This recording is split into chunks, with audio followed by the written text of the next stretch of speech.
Time था 1 सितंबर 2021 का और जगह थी इंडोनेशिया के गोवा का टिंगी मोंगचोंग, जब पूरे के पूरे गांव में बिल्कुल सन्नाटा छाया हुआ था क्योंकि एक दिन पहले ही इस गांव में रहने वाले एक 20 साल के लड़के डैंडी की काफी ज्यादा रहस्यमय तरीके से मृत्यु हो जाती है। पूरे ही गांव को इस बारे में कोई अंदाजा नहीं था कि अभी तो वो लड़का सिर्फ और सिर्फ 20-21 साल का था, अचानक से उसे ऐसा क्या हो गया कि नेचुरल तरीके से उसकी मृत्यु हो गई। तो ये सारी की सारी चीजें सोचकर वो लोग उसके फ्यूनरल से, जहां पर कि अब उसे कब्रिस्तान में दफनाया गया था, वहां से वापस आ रहे थे। गांव के लोग जैसे ही वापस अपने घर पर पहुंचते हैं तो पूरे ही गांव का इस टाइम काफी ज्यादा मूड खराब था कि टैंडी एक खुशमिजाज टाइप का लड़का था।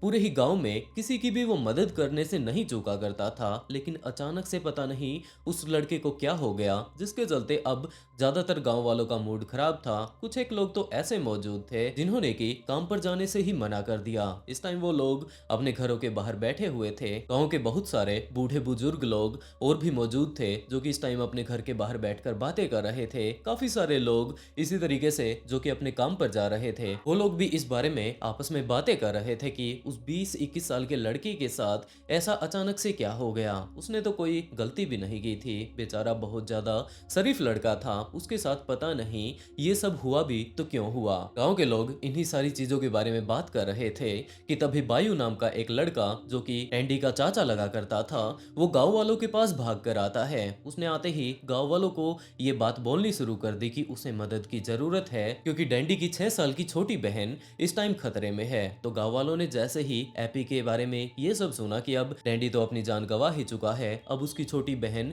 एपी के ऊपर खतरा आया हुआ है, तो सारे के सारे गांव वाले खड़े होकर वायु जो कि यहाँ पर गांव वालों को बुलाने के लिए आया था उसके पास जाकर पूछने लगते हैं कि उसके साथ क्या हो गया। लेकिन बायू ये सब बताने की हालत में नहीं था। इस टाइम वो हद से ज्यादा घबराया हुआ था, उसके माथे से पसीना साफ साफ गांव वाले बहता हुआ देख सकते थे और वो लोग समझ चुके थे कि इस टाइम वो लड़की काफी ज्यादा खतरे में है और हम लोगों को उसके बारे में ज्यादा डिटेल निकालने की बजाय उसके पास जाकर उसकी मदद करनी चाहिए। तो वो लोग बायू को आगे आगे करके कि चल भाई बता वो लड़की है कहाँ पर, हम उसकी मदद करने वाले हैं। तो बायू उन्हें वहीं पर लेकर जाता है जहां पर कि आखिरी टाइम में उसने एबी को देखा था और उसने पाया था कि ये तो काफी ज्यादा खतरे में है। और तब तक जहां से कि पहले बायू आया था वहीं से रूडी इस टाइम घबराए हुए इन गांव वालों के पास आने लगता है क्योंकि बायू के बाद रूडी वहां पर गया था। दरअसल ये सारा ही मामला उसी टाइम का है जब बायू अपनी भतीजी को इस तरीके से देखकर कि ये मुसीबत में है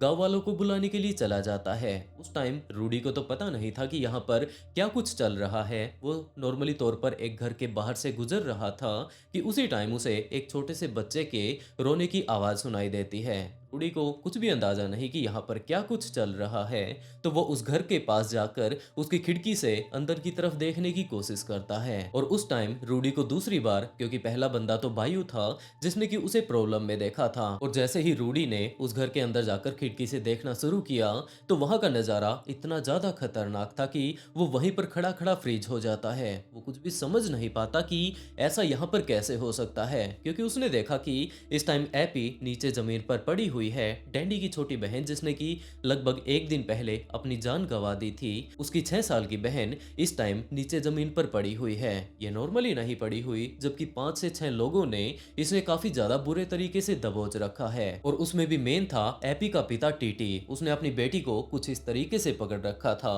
वो उसकी गर्दन को पकड़कर उसके गले के नीचे से हाथों को डालकर अपने पैरों को उसके आगे पेटों पर उसने जकड़ रखा था ताकि उसकी बेटी किसी भी तरीके से हिले डुले ना।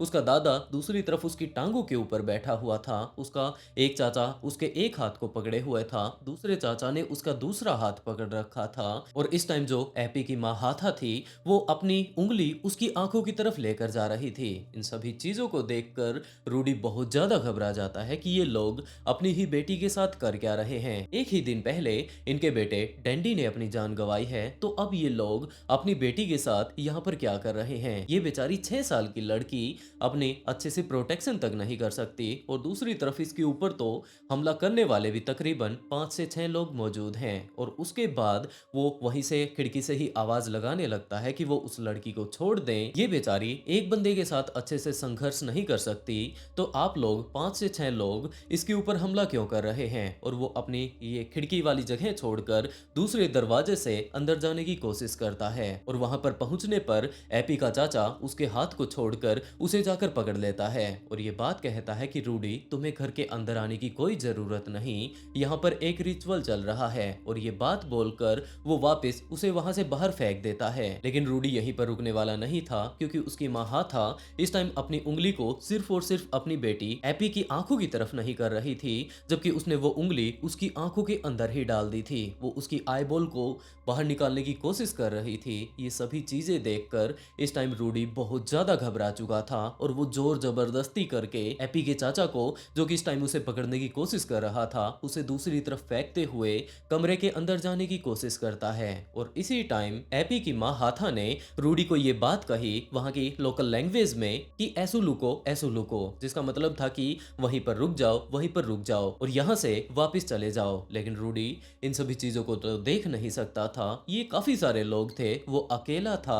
तो अब यहाँ की कंडीशन को देखकर रूडी भी समझ चुका था कि वो अकेला इनका सामना नहीं कर पाएगा, जिसके चलते वो भी गांव वालों की तरफ जाने लगता है। और बायू तो पहले से ही गांव वालों के पास जाकर सारे के सारे गांव वालों को अपने साथ यहाँ पर लेकर आ चुका था। और जैसे ही रूडी ने ये चीज देखी कि बहुत सारे गांव वाले इस तरफ ही आ रहे हैं, तो वो उन्हें जाकर समझाने की कोशिश करता है कि यहाँ पर कितनी बड़ी इमरजेंसी आ चुकी है, आप लोग जल्दी से जल्दी यहाँ पर आ जाइए। और कुछ एक गांव के लोग यही बात कहते हैं कि हमें बायू ने कुछ ऐसा ही बताया है, लेकिन हमें नहीं पता कि यहाँ पर हो क्या रहा है, जिसके चलते वो लोग दोबारा से उसी खिड़की के ऊपर जाकर खड़े हो जाते हैं। और तब तक हाथा अपना काफी सारा काम अंजाम दे चुकी थी। उसने जो उसके आंखों में वो उंगली डाल रखी थी, अच्छे से उसका वो रिचुअल पूरा नहीं हो पाया। उस टाइम तक हाथा ने अपनी बेटी एपी की आंखों में वो उंगली काफी ज्यादा अंदर तक डाल दी थी, लेकिन बीच में ही रूडी यहाँ पर आ गया था, जिसके चलते वो उस रिचुअल को पूरा नहीं कर पाए। उसने बीच में ही उंगली बाहर निकाल ली थी। और अब तो देखा जाए तो इस घर के बाहर इस गांव के काफी सारे लोग आकर इकट्ठा हो चुके थे। उनमें से काफी सारे लोग तो यही बात बोल रहे थे कि ये अपनी बेटी के साथ क्या कर रहे हैं, ये अभी सिर्फ 6 साल की है, तुम लोग इसके साथ इतना ज्यादा अत्याचार मत करो। और ये बात बोलकर वो लोग अंदर की तरफ जाने लगते हैं। लेकिन गांव के काफी सारे ऐसे भी लोग मौजूद थे जिन्होंने कि उसी टाइम अपना फोन निकाला और उस सारी की सारी चीजों की उन्होंने वीडियो बनानी शुरू कर दी। अब कुछ एक गांव के लोग इसके अंदर जाने की जब कोशिश कर रहे थे, उस टाइम तक हाथा ने अपने पास एक ब्लेड उठा लिया था और वो अपनी बेटी एपी की पलक को इस टाइम काटने की कोशिश कर रही थी। जब तक ये लोग खिड़की से घूमकर कमरे की चौखट तक पहुंच पाते, हाथा ने अपनी बेटी की पलक को पकड़कर उसकी पलक को काट दिया था। इस टाइम एपी का पूरा मुंह खून से लथपथ हो चुका था। वो बार बार पिछले काफी देर से चिल्लाती जा रही थी, अपने माता पिता से रिक्वेस्ट कर रही थी, दादा दादी से बोल रही थी कि वो उसे छोड़ दें, ने कोई ऐसी गलती नहीं की जिसकी कि वो लोग इसे सजा दे रहे हैं। और ये सारा का सारा कांड एक तरफ उसकी माँ हाथा अंजाम देती तो जा ही रही थी, लेकिन वो यहीं पर रुकने वाली नहीं थी। जबकि उसने अपनी बेटी की जो पलक काटी थी, वो उस पलक को सारे के सारे गांव वालों के सामने उसकी बेटी खून से लथपथ हो चुकी है, उसके सामने ही निकल जाती है। इस चीज को देखकर गांव के काफी सारे लोग ऐसे मौजूद थे जो कि उल्टियां करनी शुरू कर देते हैं। लेकिन इस टाइम तक एपी का चाचा बायू, जो कि गांव वालों को यहाँ पर बुलाकर लेकर आया था, वो इन सभी लोगों से जैसे तैसे कर मशक्कत करके एपी को उनसे छीन लेता है और उसके बाद उसे हॉस्पिटल जल्द से जल्द ले जाने की कोशिश करता है। लेकिन अभी भी एपी की दादी सामने आती है, वो अपनी पोती की पैर को पकड़ लेती है, वापस खींचने लगती है कि जो हमारा रिचुअल हो रहा है आप लोग इसे खराब मत कीजिए। वो दोबारा से अपनी पोती को वापस खोसने की कोशिश करती है, लेकिन इस टाइम बायू अपनी भतीजी को छोड़ने वाला नहीं था, जबकि वो गांव वालों की मदद से उसे उनसे छुड़वा कर जल्द से जल्द पास के हॉस्पिटल लेकर जाता है। अब गांव के लोगों को इस बारे में पता चल चुका था कि ये लोग यहाँ पर क्या कुछ कांड रच रहे थे, जिसके चलते पूरे ही घर को गांव वालों के द्वारा घेर लिया जाता है और उसके बाद पुलिस की यहाँ पर वेट की जाती है। पहले ही पुलिस को इन्फॉर्म कर दिया था और बहुत जल्द पुलिस ऑफिसर ऑफिसर्स यहाँ पर आ भी जाते हैं और पुलिस ने यहाँ पर आकर जब एपी के दादा दादी को, उसके पिता को, उसकी माँ को और उसके एक चाचा को गिरफ्तार किया। एक चाचा उसका ऐसा भी था जो कि यहाँ से भागने में कामयाब हो जाता है। तो इन सभी को पकड़कर वो लोग अपने साथ थाने लेकर जाते हैं और गांव वालों से ही पूछताछ करने लगते हैं कि यहाँ पर क्या हुआ था, कौन था ये बंदा और इसने कुछ इस तरीके का कांड यहाँ पर कैसे रच दिया।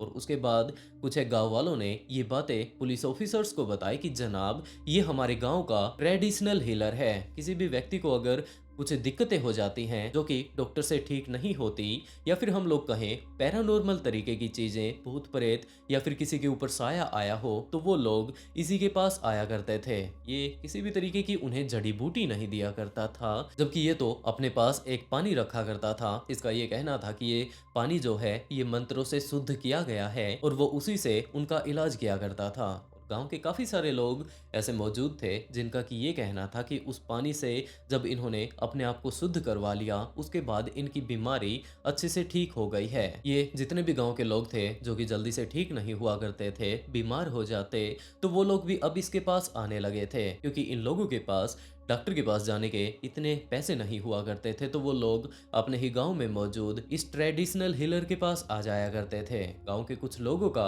ये कहना था कि ये हमारे गांव का सैमन है, लेकिन टीटी ने इस बात से मना कर दिया कि वो कोई सैमन नहीं, कोई तांत्रिक नहीं, जबकि उसे तो गॉड गिफ्टेड ये पावर मिली हुई है कि ये लोगों के दुख कम कर सकता है। काफी सारे लोगों को बुरी आत्माएं सताती हैं, तो अगर ये अपने उसी पानी से उनका इलाज करता है तो ये सारे के सारे लोग ठीक हो जाते हैं। और बहुत सारे लोगों का ये दावा भी था कि जब से उन्होंने टीटी से अपना इलाज करवाया है, जो भी इसे बुरे सपने आया करते थे या फिर और दिक्कतें उन्हें थी, वो सभी की सभी दिक्कतें अब दूर हो चुकी हैं। तो अब पुलिस को काफी हद तक ये केस समझ आ चुका था कि जो ये टीटी नाम का बंदा है, ये इनके गांव में झाड़ फूक का, नॉर्मली अगर देखा जाए सीधी सीधी बात, ये झाड़ फूक करने वाला है। तो वो लोग उसी से जाकर अब जेल में पूछने लगते हैं कि यहाँ पर क्या कुछ हो रहा था और तुम लोगों ने अपनी बेटी के साथ क्या किया। कि इसी टाइम उस 6 साल की लड़की जिसके के साथ ये सारे के सारे टॉर्चर चल रहे थे, उसकी माँ था सामने आती है और उसने ये बात कही कि वो लोग अपनी बेटी का शुद्धिकरण कर रहे थे और वो लोग अगर बीच में इसी तरीके से विघ्न डालते रहेंगे तो उनकी बेटी अपनी जान गंवा देगी। वो लोग वापस उनकी बेटी को उनके पास ले आए ताकि वो लोग उसका अच्छे से इलाज कर पाए। और पुलिस जब इन दोनों से ही बैठाकर पूछताछ करने लगती है, तब जाकर टीटी ने ये बात बताई कि मेरे एक गुरुजी थे जिन्होंने कि मुझे ये सारी की सारी हीलिंग पावर सिखाई थी। उनका ये कहना था कि मेरा जितना भी परिवार है या फिर मेरे वंश में जितने भी आगे बच्चे आने वाले हैं, वो सारे के सारे शापित होंगे, क्योंकि ये साप हमारे वंश को ही मिल चुका है और एक एक करके हमें अपने पूरे के पूरे परिवार का शुद्धिकरण करना होगा। जिसके चलते हमने सबसे पहले तो हमारे बेटे का शुद्धिकरण किया और अब हम लोग अपनी बेटी का शुद्धिकरण कर रहे थे। और जैसे ही पुलिस को ये बात पता चली कि इन्होंने अपने बेटे डैंडी का, जो कि 21 साल का था और इसने लगभग एक दिन पहले ही अपनी जान गंवा दी थी, उसका भी शुद्धिकरण किया था, तो जरूर उसके साथ भी कुछ ना कुछ गलत इन लोगों ने किया होगा। और अब तो पुलिस को ये बात पता चल चुकी थी कि डैंडी अपनी जान गंवा चुका है। तो अब पुलिस ऑफिसर्स इन दोनों कपल्स का दिमाग चेक करने लगते हैं कि जरूर अब ये लोग सटिया चुके हैं, शायद ये लोग पागल हो चुके होंगे। जिसके चलते इन दोनों को ही हॉस्पिटल में एडमिट करवा के एक साइकेट्रिस्ट को दिखाया जाता है, लेकिन इनकी सारी की सारी रिपोर्ट बिल्कुल नॉर्मल आती है। और दूसरी तरफ पुलिस ने इनकी जो दादी थी उसे सरकारी गवाह बना लिया था, उससे सारी की सारी बातें पूछी कि वहां पर हुआ क्या था। अगर आप हमें सारी ही चीजें डिटेल से बताती हैं तो आपको सजा नहीं मिलेगी, आप सरकारी गवाह बन जाइएगा, लेकिन पूरी की पूरी कहानी हम लोगों के सामने रिवेल कर दीजिए। दूसरी तरफ इन दोनों की ही रिपोर्ट भी बिल्कुल नॉर्मल आई थी, जिससे कि ये बात साबित हो गई कि जो कुछ भी इन्होंने ये कांड रचे हैं ये बिल्कुल अपने होशो हवास में किए हैं। तो अब पुलिस ने इन दोनों को अलग अलग बैठाकर पूछताछ करनी शुरू की कि भाई तू तो ये बात बोल रहा है कि तेरे गुरु ने कुछ ऐसा बोला है। और दूसरी तरफ इसकी पत्नी हाथा से जब पूछताछ की गई तो उसने ये बात कही कि हाँ, हमारे परिवार में हम लोगों को शुद्धिकरण तो करना ही था, लेकिन उन्होंने जो अपनी बेटी का कुछ इस तरीके से आखिरी टाइम में ट्रीटमेंट किया था, इसका एक खास कारण था। उसका उसका ये कहना था कि हमारे यहाँ पर इंडोनेशिया में ब्लैक मैजिक में अगर देखा जाए, इन सारी ही चीज़ों में गुंडारू नाम का एक साया होता है। ये आमतौर पर छोटे बच्चों को दिखाई नहीं देता, ये सिर्फ महिलाओं को दिखाई देता है या फिर महिलाओं को परेशान करता है। लेकिन इनकी जो छोटी बेटी थी, उसका ये दावा था कि ये सामने खड़े हुए सारे के सारे भूतों को देख सकती है, उनके साथ बातें कर सकती है। पहले तो इन्हें इन सभी बातों पर विश्वास नहीं होता था, लेकिन बीच बीच में जब भी इनकी बेटी एपी अकेली होती तो इन्होंने ये चीज देखी कि ये अकेले में हवा में किसी से बातें कर रही है, ये उसके ऊपर चीख रही है, चिल्ला रही है, अजीबोगरीब ये हरकतें किया करती थी। और जब टीटी ने जाकर अपने गुरु से मुलाकात की, सारी की सारी बातें बताई, तब जाकर उन्हें पता चलता है कि इसके ऊपर तो गुरुंडा का साया है। ये बिना बात के ही चिल्लाया करती थी, अपने आप से ही बातें किया करती थी, जिसके चलते अब इन्हें समझ आ चुका था कि इसे इसका शुद्धिकरण करना होगा। इसे हर तरह के भूत नजर आते हैं, तो इसे बचाने के लिए हमें इसकी दोनों के दोनों आंखों को निकालना होगा, और दोनों ही अगर आंखें निकल जाती हैं तो इसे भूत भी दिखाई नहीं देंगे। जिसके चलते अब ये लोग आखिरी टाइम में इसका ट्रीटमेंट करने के नाम पर इसकी दोनों ही आंखें निकाल देना चाहते थे। उसने अपनी एक उंगली तो एक आंख में घुसा दी थी, लेकिन जब तक वो उसे बाहर निकाल पाता, वहां पर उनका वो पड़ोसी आ चुका था और उसने आकर उनका ये रिचुअल खराब कर दिया। तो उन्होंने जैसे तैसे कर उसे एक बार तो भगा दिया, और दूसरी तरफ जब उसने वो उसकी पलक काट ही रही थी, काट कर वो तुरंत खा भी जाती है, तब तक इनके सारे के सारे पड़ोसी यहाँ पर आ चुके थे। और दूसरी तरफ उसके चाचा ने, जो कि अपने साथ गांव वालों को लेकर आया था, उसने अपनी भतीजी को पकड़ा और वो तुरंत उसे हॉस्पिटल लेकर जाता है और वहां पर उसका इलाज शुरू करवा देता है। अब पुलिस इनसे जब पूछताछ कर ही रही थी, तो इसी बीच ये बात भी पता चलती है कि एक दिन पहले ही इनके बेटे ने भी अपनी जान गंवा दी थी। तो जैसा कि ये लोग शुद्धिकरण करने का दावा कर रहे हैं, जरूर इन्होंने उसके साथ भी कुछ ऐसा ही किया होगा। तो अब पुलिस जाकर उसकी कब्र को खोदने लगती है। वैसे तो इंडोनेशिया में ये चीज बहुत ज्यादा बुरी मानी जाती है कि एक डेड बॉडी को जब दफना दिया गया है तो उसे दोबारा से नहीं निकालना चाहिए, लेकिन ये केस काफी ज्यादा सेंसिटिव था, जिसके चलते वो लोग उसकी कब्र को खोदकर उसकी बॉडी को बाहर निकाल लेते हैं ताकि इसकी अच्छे से ऑटोप्सी करवाई जा सके और ये बात पता चले कि इसने अपनी जान किस तरीके से गंवाई थी। तो सबसे पहले नजर में देखने पर तो टैंडी की बॉडी बिल्कुल नॉर्मल नजर आ रही थी। ऐसा नहीं लग रहा था कि इनके परिवार के लोगों ने इसके साथ भी कुछ इस तरीके की बदसलूकी की होगी। तो वो लोग उसका पोस्टमार्टम करवाते हैं, लेकिन पोस्टमार्टम के बाद एक काफी ज्यादा चौंका देने वाली रिपोर्ट सामने आती है। ये बात पता चलती है कि इसकी बॉडी में तो हद से ज्यादा इस टाइम नमक मौजूद है, और आखिरी टाइम में डिहाइड्रेशन के कारण, क्योंकि इसे काफी ज्यादा नमक दिया गया था, नमक ने इसके बॉडी का सारा पानी सोख लिया और आखिर में इसके जो भी इंटरनल ऑर्गन्स थे वो अपने आप डिहाइड्रेशन के कारण मरने शुरू हो जाते हैं। और यही कारण था कि टैंडी ने अपनी जान गंवाई थी। तो अब पुलिस दोबारा से इस पति पत्नी के पास जाती है, उन्हें पकड़कर नीचे बैठाकर जब उनसे अच्छे से पूछताछ की जाती है, तब जाकर इन्होंने इस बात का खुलासा किया कि हाँ, इनके ऊपर श्राप था और इस श्राप को हटाने के बाद ही ये लोग अमीर हो सकते थे। और उस श्राप को हटाने के लिए इन्होंने अपने दोनों के दोनों बच्चों का शुद्धिकरण किया था। सबसे पहला शुद्धिकरण करने के लिए वो लोग टैंडी को सामने रखते हैं, और उन लोगों ने, जैसे कि पुलिस इन्वेस्टिगेशन में सबसे पहले ही बता दिया था कि उन्होंने अपने बेटे का, उसका भी शुद्धिकरण किया था, इसका भी अब ये लोग कर रहे थे। तो उसी टाइम उन्होंने तकरीबन 2 किलो नमक के आसपास पानी में मिलाकर अपने बेटे को दे दिया जाता है। उसे नमक से उन लोगों ने नहला दिया था और उसके बाद पीने के लिए भी उसे नमक ही दिया जाता है। 2 किलो नमक वो लोग उसे पिला देते हैं। टैंडी जैसे ही नमक का पानी पीता है, उसे दोबारा से उल्टी आ जाती है। लगातार अगली काफी देर तक वो लोग इस प्रोसीजर को दोहराते रहते हैं, और एक टाइम ऐसा आया जब उसके अंदर बिल्कुल भी पानी नहीं रहता और बार बार में इसके अंदर पानी डाला जा रहा था, वो पानी वापस आ जाता था। तो डिहाइड्रेशन के कारण इसके सारे के सारे जो इंटरनल ऑर्गन्स थे वो खराब हो जाते हैं, और आखिर में टैंडी ने अपनी जान गंवा दी। इस टाइम इसके गांव वाले यही बात सोच रहे थे कि ये 20-21 साल का लड़का था, इसे तो कोई बीमारी भी नहीं थी, तो आखिरकार इसे दिक्कत क्या आन पड़ी, जिसके चलते इसकी जान चली गई और पूरा का पूरा गांव इस टाइम सदमे में था। इस टाइम टीटी के बेटे ने जान गंवाए हुए सिर्फ एक ही दिन हुआ था कि अगले दिन वो लोग अपनी बेटी के साथ भी ये सारे के सारे रिचुअल बनाने शुरू कर देते हैं, और उसके बाद कुछ इस तरीके से आकर पुलिस ऑफिसर्स ने इन्हें गिरफ्तार किया था। वो तो शुक्र है कि बायो जलवायु और रूडी ने उसे देख लिया, नहीं तो हो सकता है ये लोग अपनी बेटी को भी नहीं बख्शने वाले थे। ये सारा का सारा मामला अब सामने आ चुका था, लेकिन अभी भी पुलिस इसी केस के ऊपर काम कर रही थी कि इन्होंने अपनी बेटी के साथ कुछ इस तरीके से बदसलूकी की थी, और इसी केस को लेकर वो लोग अब कोर्ट में चले जाते हैं। उन्होंने डैंडी वाले केस के ऊपर तो इन्हें सजा ही नहीं दिलवाई, और इस केस में भी इन्हें